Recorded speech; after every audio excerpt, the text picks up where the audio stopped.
സ്നേഹമുള്ളവരെ, നിങ്ങൾക്ക് എല്ലാവർക്കും സുഖമാണെന്ന് വിശ്വസിക്കുന്നു. ദൈവം നിങ്ങളെല്ലാവരെയും സമൃദ്ധമായിട്ട് അനുഗ്രഹിക്കട്ടെ. ഇന്ന് നിങ്ങൾക്ക് കാണാം, വലിയൊരു കുടുംബത്തിനോടൊപ്പമാണ് ഞാനുള്ളത്. ഇവിടെ ഞാൻ വരാനുള്ള കാരണം, ഇത് നടുക്കര, ഈ സ്ഥലത്തിന്റെ പേരെന്താ? കാവന. കാവന. കാവന. ഈ വീട്ടിലോട്ട് ഞാൻ വരാനുള്ള കാരണം ഇവനാണ്, ഗോഡ്വിനെ തേടി ഞാൻ വന്നതാണ്. അപ്പോൾ ഇവരോട് സംസാരിച്ചു.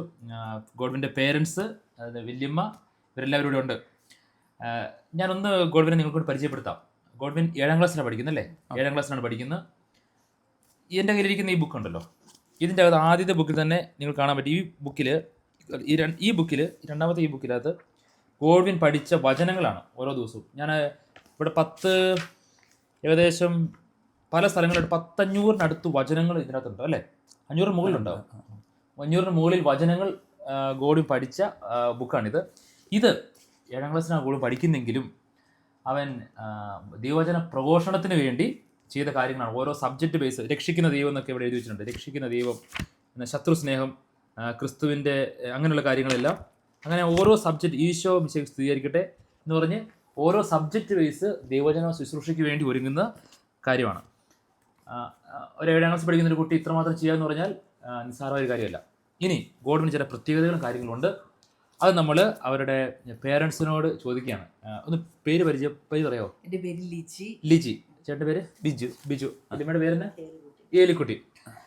ഗോഡ്വിനെ കുറിച്ച് ഒന്ന് പറയാമോ? ഒന്ന് ജസ്റ്റ്. ഗോഡ്വിന് ഞങ്ങൾക്ക് 10 വർഷം കൂടി ഉണ്ടായിരുന്നു. ഒരിക്കലും ഒരു കൊച്ചുണ്ടാവില്ല എന്ന്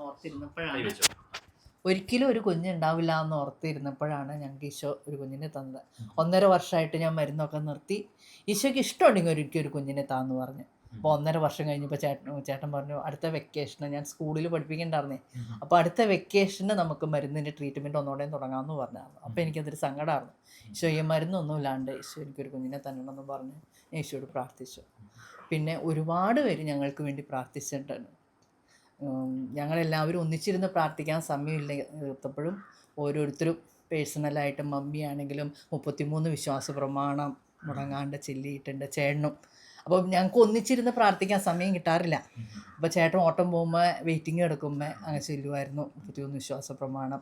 പിന്നെ കരുണ കൊന്തകൾ ചെല്ലാൻ പറ്റണ ഏത് ധ്യാന കേന്ദ്രത്തിൽ പോയാലും ഒരു കൊച്ചില്ലാന്നും പറഞ്ഞ് എൻ്റെ സങ്കടം പറയാറുന്നു. കൺവെൻഷന് പോയാലും ഒക്കെ.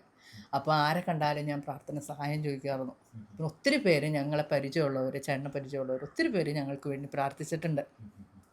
അനേകരുടെ പ്രാർത്ഥന കൊണ്ട് ഈശോ ഞങ്ങൾക്കൊരു കുഞ്ഞിനെ തന്നതാണ്. ജനിച്ച സമയത്ത് എനിക്ക് 6ാം മാസത്തിൽ ഡെങ്കിപ്പനി ഒന്ന് കൂടുതലായി പോയായിരുന്നു. അപ്പോൾ ഐസിയുലായിരുന്നു. ആദ്യത്തെ 5 ദിവസം കൊച്ചിന് അനക്കൊന്നും ഉണ്ടായിരുന്നില്ല. അപ്പോൾ ഇനി കിട്ടില്ല എന്നൊരു സംശയത്തിലായിരുന്നു. 5ാം ദിവസം മുതലാണ് ഇവനും ട്രീറ്റ്മെൻറ്റ് തന്നു തുടങ്ങിയത്. അപ്പോൾ അങ്ങനെ ഒരു മാസം തന്നെ ലിസ്യൂലുണ്ടായിരുന്നു. 10 ദിവസം ഐസിയുവിൽ, പിന്നെ ജനറൽ വാർഡിലായിട്ട്.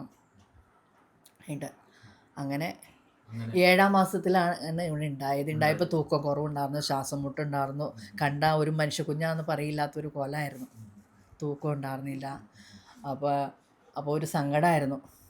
പിന്നെ അത്ഭുതകരമായ രീതിയിൽ തൂക്കം വർദ്ധിച്ചു. അനേകരുടെ പ്രാർത്ഥന, ഒത്തിരി ഞങ്ങളെ പരിചയമുള്ള സിസ്റ്റേഴ്സൊക്കെ അവരുടെ മഠത്തിൽ ആരാധനകൾ ഞങ്ങൾക്ക് വേണ്ടി നടത്തി. അങ്ങനെ ഞാൻ പറഞ്ഞു കേട്ടായിരുന്നു. നെടുങ്ങപ്പുറം മഠത്തിൽ ആരാധന നടത്തി. ഇവിടെ വാഴക്കുളം ബാലഭവനിലെ സിസ്റ്റേഴ്സ് ഞങ്ങൾക്ക് വേണ്ടി ആരാധന നടത്തി എന്നൊക്കെ പിന്നീട് പറഞ്ഞു കേട്ടായിരുന്നു. അപ്പോൾ അനേകരുടെ പ്രാർത്ഥന കൊണ്ട് മാത്രമാണ് ഞങ്ങൾ ഇന്നും വിശ്വാസത്തിൽ നിലനിൽക്കണേ. ഇവന് എങ്ങനെ വചനം ഇത്രമാത്രം അതെങ്ങനെയാണ് നിങ്ങൾ തുടങ്ങിയത്? ഞാൻ ഇവന് 2 വയസ്സായപ്പോൾ മുതൽ ഞാനൊരു ചെറിയ പാർട്ട് ടൈം ജോലിക്ക് പോകണ്ടായിരുന്നു. അപ്പോൾ ഇവർ വെറുതെ ഇരിക്കുമ്പോൾ ഇവന് ശാലോം TV മാത്രമേ കേൾക്കാൻ ഇഷ്ടമുണ്ടായിരുന്നുള്ളൂ. ഇവനെ പ്രഗ്നൻസിയിലായിരുന്ന സമയത്ത് ഞാൻ പ്രാർത്ഥനകളും ശാലോം TV മാത്രമേ ഉണ്ടായിരുന്നുള്ളൂ. വചനം വായിക്കും, കുറേ വിശുദ്ധരുടെ പുസ്തകങ്ങൾ ഞാൻ വായിച്ചിട്ടുണ്ട്. പിന്നെ ഈ 2 വയസ്സായപ്പോൾ മുതൽ ഇവന് ഈ ആളുകളുമായിട്ട് ഇടപഴകുമ്പോൾ കരയുന്ന ഒരു സ്വഭാവം ഉണ്ടായിരുന്നു. അത് മടത്തി കണ്ടെത്തി പിതാവ് ഒരു പ്രാവശ്യം തലേ കൈവച്ച് പ്രാർത്ഥിച്ച പിന്നെയാണ് മാറിയത്. അത് മാറിയതെന്ന് പറഞ്ഞിട്ടുണ്ടെങ്കിൽ പിതാവ് എന്തോ ഒരു പരിപാടിക്ക് വന്നതാണ് വാഴക്കുളം പള്ളിയിൽ. അപ്പോഴും ഭയങ്കര കരച്ചിലാണ്. പിതാവെ, എൻ്റെ കൊച്ച് ഭയങ്കര കരച്ചിലാണ്, ഒന്നും പ്രാർത്ഥിക്കാമോ എന്ന് ചോദിച്ചു. പിതാവ് തൊട്ട വഴി ഇവന് ഭയങ്കരമായിട്ട് പറഞ്ഞു. പിതാവ് പേടിച്ചു പോയോ എന്നറിയില്ല. അതിനിപ്പോൾ പിതാവ് പറഞ്ഞു, പേടിക്കേണ്ട, മാറിക്കോളൂ എന്ന് പറഞ്ഞു. അത് പിന്നെ അങ്ങനെ ഒരു കരച്ചിൽ കരഞ്ഞിട്ടില്ല.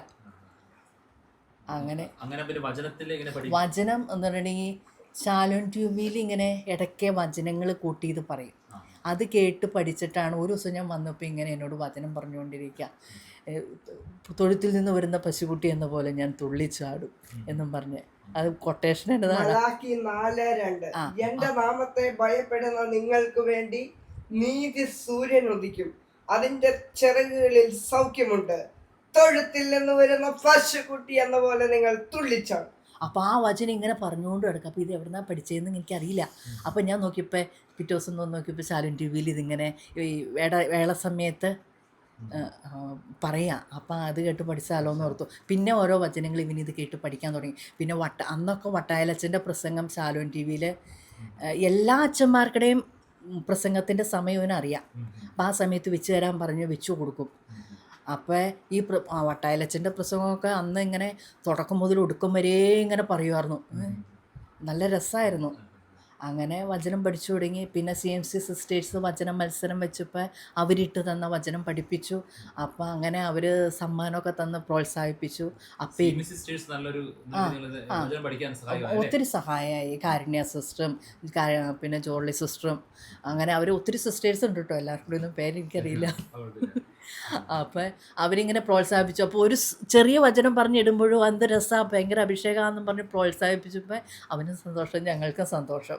ഇവിടെ അത് മാത്രമല്ല, ഇവൻ നമ്മുടെ ഗോഡ്വിൻ പലയിടത്ത് ഇങ്ങനെ വചനം പറയുന്നുണ്ട്. അതുപോലെ തന്നെ 2 പ്രാവശ്യം വചന ശുശ്രൂഷകൾ ചെയ്തു പല സ്ഥലത്ത് പല സ്ഥലങ്ങളിലായിട്ട് ചെയ്തു. അതൊരു ഓൺലൈനായിട്ട് ഇവർ 25 ദിവസം ഓൺലൈനായിട്ട് കഴിഞ്ഞ വർഷം 2023 25 ദിവസം ഡിസംബറിൽ വചന ശുശ്രൂഷ എൻ്റെ യൂട്യൂബ് ചാനലിൽ ചെയ്തു. അത് നോക്കിയേ, എന്തെങ്കിലുമൊക്കെ പോരായ്മകൾ ഉണ്ടെങ്കിൽ തന്നെ ദൈവത്തിന്റെ വചനത്തിന് വേണ്ടി, ഈശോയ്ക്ക് വേണ്ടി ഗോഡ്വിനും അതുപോലെ തന്നെ പേരൻസ് അല്ലെ നിങ്ങൾ രണ്ടുപേരും കൂടെ ഈശോയ്ക്ക് വേണ്ടി ചെയ്ത വലിയൊരു ത്യാഗവും സ്നേഹമാണ്. ഇനി നമ്മൾ ഗോഡ്വിനോട് ചോദിക്കണം, ഗോഡ്വിനെ ഒരു 10 വചനം, കുറേ വചനങ്ങളല്ലേ ഗോഡ്വിൻ മനസ്സിൽ മുഴുവൻ വചനമാണ്. നമ്മുടെ ഇത് കേൾക്കുന്ന ആളുകൾക്ക് വേണ്ടി, നിങ്ങൾ കേൾക്കുന്നവർക്ക് വേണ്ടി ഗോഡ്വിൻ പ്രാർത്ഥിച്ച് ഒരു 10 വചനം പറയാമോ? നമുക്കത് വചനം ശ്രമിക്കാം.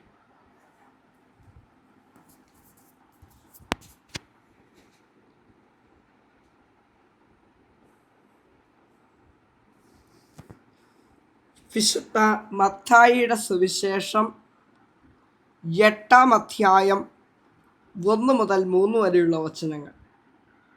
യേശു മലയിൽ നിന്ന് ഇറങ്ങി വന്നപ്പോൾ വലിയ ഒരു ജനക്കൂട്ടം അവനെ അനുഗമിച്ചു. അപ്പോൾ ഒരു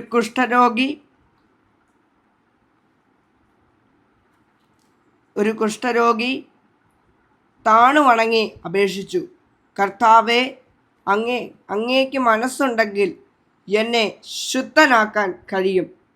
യേശു കൈനീട്ടി അവനെ സ്പർശിച്ചുകൊണ്ട് അരുൾ ചെയ്തു, എനിക്ക് മനസ്സുണ്ട്, നിനക്ക് ശുദ്ധി വരട്ടെ. തൽക്ഷണം കുഷ്ഠം മാറി അവന് ശുദ്ധി വന്നു. വിശുദ്ധ ലൂക്കായുടെ സുവിശേഷം 1-ാം അധ്യായം 35-ാം തിരുവചനം. പരിശുദ്ധാത്മാവ് നിന്റെ മേൽ വരും, അത്യുന്നതന്റെ ശക്തി നിന്റെ മേൽ ആവസിക്കും. അപ്പസ്തോല പ്രവർത്തനങ്ങൾ 1:8. പരിശുദ്ധാത്മാവ് നിങ്ങളുടെ മേൽ വന്നു കഴിയുമ്പോൾ നിങ്ങൾ ശക്തി പ്രാപിക്കും. ജെറുസലേമിലും യൂദയായിലും സമരിയായിലും ഭൂമിയുടെ അതിർത്തികൾ വരെയും നിങ്ങൾ എനിക്ക് സാക്ഷികളായിരിക്കുകയും ചെയ്യും.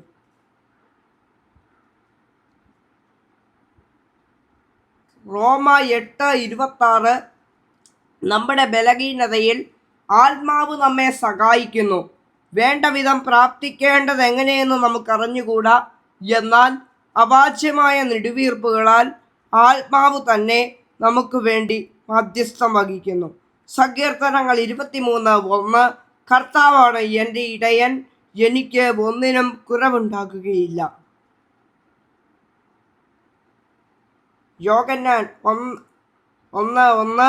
ആദിയിൽ വചനമുണ്ടായിരുന്നു, വചനം ദൈവത്തോടു കൂടെയായിരുന്നു, വചനം ദൈവമായിരുന്നു.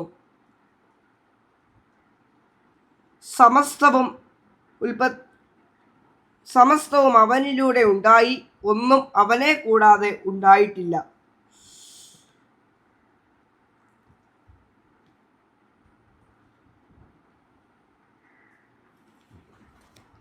ഇതില്ലേ പ്രഭാഷകൻ 2:11 കർത്താവ് ആർദ്ര ഹൃദയനും കരുണാമയനുമാണ്. അവിടുന്ന് പാപങ്ങൾ ക്ഷമിക്കുകയും കഷ്ടതയുടെ ദിനങ്ങളിൽ രക്ഷയ്ക്കെത്തുകയും ചെയ്യുന്നു. സ്നേഹമുള്ളവരെ, നിങ്ങൾ ശ്രദ്ധിച്ചല്ലോ ഗോഡ്വിൻ പറഞ്ഞ വചനം. പക്ഷെ ഒരു കാര്യമുണ്ട്, ഗോഡ്വിൻ എഴുതില്ലല്ലേ, എഴുതാനും വായിക്കാനും അറിയാത്തൊരു കുട്ടിയാണ് ഈ വചനം പറഞ്ഞത്. നമുക്ക് എഴുതാം, വായിക്കാം, ആയിട്ട് നമ്മൾ എത്ര വചനം വചനം പഠിക്കുന്നു ഒരു ചിന്തിക്കേണ്ട സമയം തന്നെയാണ്. കണ്ണിന് കാഴ്ചക്കുറവുണ്ട്. അതൊന്ന് പറയാമോ? അവന് കണ്ണിന് കാഴ്ചക്കുറവുണ്ട്, എഴുതാനും അറിയില്ല, വായിക്കാൻ അറിയത്തില്ല, നടക്കാൻ ബുദ്ധിമുട്ടുണ്ട്. അവനിപ്പോൾ ഫിസിയോതെറാപ്പി ചെയ്യുന്നുണ്ട്. ഇപ്പോഴും നടക്കുമ്പോൾ വേച്ച് പോവും, അങ്ങനെ പോരായ്മകളുണ്ട്. അപ്പം ലിജി പറഞ്ഞ പോലെ അതുപോലെ നമ്മുടെ വാഴക്കുളം പള്ളിയിലിരുന്ന് ഒരു സിറിൽ വള്ളം കൊന്നലെന്ന് പറഞ്ഞ അച്ഛനുണ്ടായിരുന്നു. അച്ഛനാട്ടോ ഇവന് ആദ്യം മുതൽ എല്ലാ അവസരങ്ങളും പള്ളിയിൽ ഓരോ ചെറിയ പരിപാടികൾക്കൊക്കെ തന്നു. ഇങ്ങനെ അതേപോലെ മൂവാറ്റുപുഴ തൊടുപുഴ ഡിവൈൻ മേഴ്സിയിൽ ചെറ്റൂരച്ഛൻ അവിടെ ചെന്നപ്പോൾ അവന് അവസരം, അച്ഛനത് മറക്കാൻ പറ്റത്തില്ല ശരിക്കും പറഞ്ഞാൽ. ഇങ്ങനെ അവിടെ ഒത്തിരി മിടുക്കരി പിള്ളേരുണ്ടായിരുന്നു. ഒരു പിള്ളേരുടെ ധ്യാനം നടക്കുമായിരുന്നു. ഒത്തിരി മിടുക്കരി പിള്ളേരുണ്ടായിരുന്നിട്ട് അച്ഛനപ്പോൾ ഇവനെ വിളിച്ച് വചനം പറയാവോ എന്നും പറഞ്ഞ് ഇവനെ കയറ്റി അങ്ങനെ നല്ല ഇതായിട്ട് അങ്ങനെ എല്ലാവരും സഹായിച്ചത് കാരണമാണ്. നേരിട്ട് ഞങ്ങളെ അറിയില്ല. അപ്പോൾ ഒരു ബ്രദർ എൻ്റെ അടുത്ത് ഒരു DTPക്ക് ഒരു ദിവസം വന്നതാ. അപ്പം EP ബ്രദർ എന്ന് പറഞ്ഞ ആ ബ്രദറിനെ ഞാനിങ്ങനെ ഇവൻ്റെ കാര്യം പറഞ്ഞു, പ്രാർത്ഥിക്കണമെന്നും പറഞ്ഞു. അപ്പോൾ അവൻ പറഞ്ഞു അവൻ ഈ CMC സിസ്റ്റേഴ്സ് പഠിപ്പിച്ച അവർക്ക് വേണ്ടി റെക്കോർഡ് ചെയ്ത ഒരു വീഡിയോ കാണിച്ചു കൊടുത്തു, വചന ശുശ്രൂഷ. അപ്പം അത് അച്ഛനെ കാണിച്ചു കൊടുത്തു. അങ്ങനെയാണ് അച്ഛൻ ഞങ്ങളെ വിളിച്ചത്. ലിജി വരാമോ, ഒന്നിനെ കൊണ്ടൊന്ന് പറയിപ്പിക്കാമോ എന്ന് ചോദിച്ചത്. ഒരു പ്രാവശ്യമാണ് അവൻ അവസരം ഉണ്ടായിരുന്നുള്ളൂ. രണ്ടാമത്തെ പ്രാവശ്യം ജിസ്മോൻ എന്ന് പറഞ്ഞ കൊച്ചായിരുന്നു അവസരം. അന്ന് അവൻ വന്നില്ല. അതുകൊണ്ട് അങ്ങനെ 3 പ്രാവശ്യം വചന ശുശ്രൂഷ ചെയ്യാൻ ഡിവൈൻ മേഴ്സിയിൽ പരിശുദ്ധമ്മ പ്രത്യക്ഷപ്പെട്ട സ്ഥലത്ത് ചെയ്യാനുള്ള ഭാഗ്യം ലഭിച്ചു. അതിനെല്ലാം ദൈവ മഹത്വം എന്നാണ്, ഞങ്ങളുടെ ഒന്നും കഴിവല്ല. അപ്പോൾ സ്നേഹമുള്ളവരെ, നമ്മൾ ഒത്തിരി കാര്യങ്ങൾ ഇവർ ചോദിക്കാറുണ്ട്. ഇവനും ഗോഡ്വിനായാലും ഒത്തിരി വചനങ്ങൾ പറയാനുമുണ്ട്. പക്ഷെ നമുക്ക് സമയത്തിൻ്റെ പരിമിതിയുണ്ട്. അതുകൊണ്ട് നമ്മളിവിടെ നിർത്തിയാണ്. ഗോഡ്വിനെ ദൈവം പ്രത്യേകം അംഗീകരിക്കട്ടെ. സ്നേഹമുള്ളവരെ, നോക്കി, ജനിച്ച സമയം മുതൽ ഇന്ന് വരെ ഒത്തിരി സഹനത്തിലൂടെ കടന്നുപോയ കുട്ടിയാണ്. പക്ഷേ ഈശോയോടുള്ള സ്നേഹം, വചനത്തിലുള്ള സ്നേഹം, തീക്ഷ്ണത അതൊരിക്കലും കുറഞ്ഞു പോയിട്ടില്ല. നമുക്ക് അവസരങ്ങൾ ഇപ്പോൾ ഗോഡ്വിനൊക്കെ നമ്മുടെ മുന്നിലൊരു മാതൃകയായിട്ട് നിൽക്കുകയാണ്. നമ്മൾക്കൊരു ചലഞ്ചിങ് ആയിട്ട് നിൽക്കുകയാണ്. നമുക്ക് വചനം പഠിക്കാം, ഈശോയെ സ്നേഹിക്കാം, നന്മ മറ്റുള്ളവർക്ക് പകർന്നു കൊടുക്കാം. അങ്ങനെ അതുപോലെ തന്നെ നിങ്ങൾക്ക് രണ്ടുപേർക്കും ഒത്തിരി ദൈവാനുഗ്രഹം പ്രാർത്ഥിക്കുന്നു. ഈ കുഞ്ഞിന് വേണ്ടി നിങ്ങൾ ചെയ്യുന്ന ഓരോ കാര്യങ്ങളും ഇവന് വേണ്ടി മാത്രമല്ല, അത് ദൈവരാജ്യത്തിൻ്റെ ശുശ്രൂഷയ്ക്ക് വേണ്ടി ഉപകാരപ്പെടുന്നു എന്നുള്ളതാണ് സത്യം. വില്യമ്മച്ചിയുടെ പ്രാർത്ഥനയും. അപ്പോൾ ദൈവം നമ്മളെല്ലാവരും അനുഗ്രഹിക്കട്ടെ. സ്നേഹമുള്ളവർ, ഈ വീഡിയോ നിങ്ങൾക്ക് ഉപകാരപ്പെട്ടു എന്ന് വിശ്വസിക്കുന്നു. ഞങ്ങളെയും പ്രാർത്ഥന ഓർക്കുക, ഗോഡിന് വേണ്ടി പ്രാർത്ഥിക്കുക, പേരൻസിന് വേണ്ടിയൊക്കെ പ്രാർത്ഥിക്കുക. ഇങ്ങനെയുള്ള ദൈവരാജ്യ ശുശ്രൂഷയുടെ പുതിയ അനുഭവങ്ങളും കാഴ്ചകളുമായിട്ട് ഞങ്ങൾ വീണ്ടും എത്താം. ദൈവം നമ്മളെല്ലാവരെയും സമർത്ഥമായിട്ട് അനുഗ്രഹിക്കട്ടെ.